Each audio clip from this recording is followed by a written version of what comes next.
கர்த்தருக்கு பிரியமானவர்களே, கர்த்தர் இன்றைக்கு உங்களோட பேசவிருக்கும் வார்த்தையை கேட்கலாமா?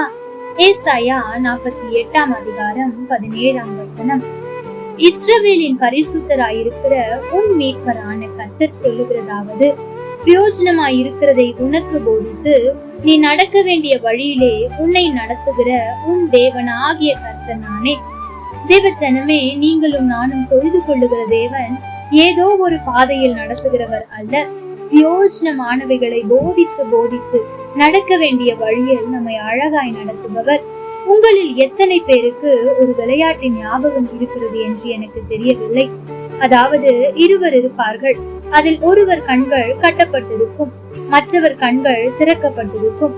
கண்கள் கட்டப்பட்டவருக்கு கண் திறந்தவர் தன் வார்த்தையினால் ஆலோசனை சொல்லி வழியை காண்பித்து அவர்கள் சேர வேண்டிய இடத்தில் சேர்ப்பதுதான் அந்த விளையாட்டு.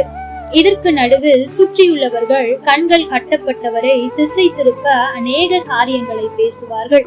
ஆனால் கண்கள் கட்டப்பட்டவர் கண்கள் கட்டப்படாதவர் சொல்லுகிற வார்த்தையை கவனித்து செயல்படுவாரானால் தான் அவர் போகும் பாதையை அடைய முடியும், வெற்றியை பெற்றுக் கொள்ள முடியும்.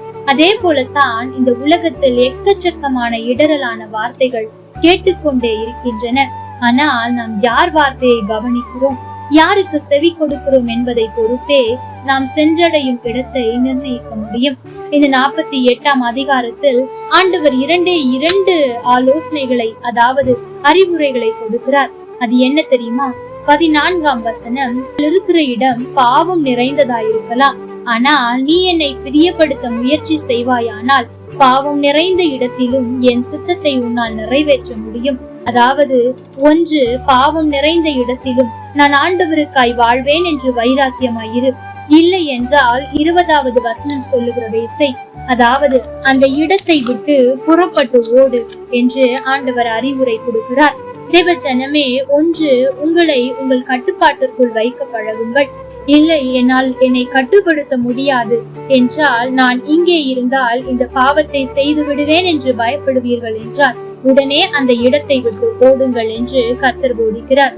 தேவஜனமே, ஆண்டவர் உங்களுக்கு பிரயோஜனமாய் இருக்கிறதை இன்றைக்கு போதித்திருக்கிறார்.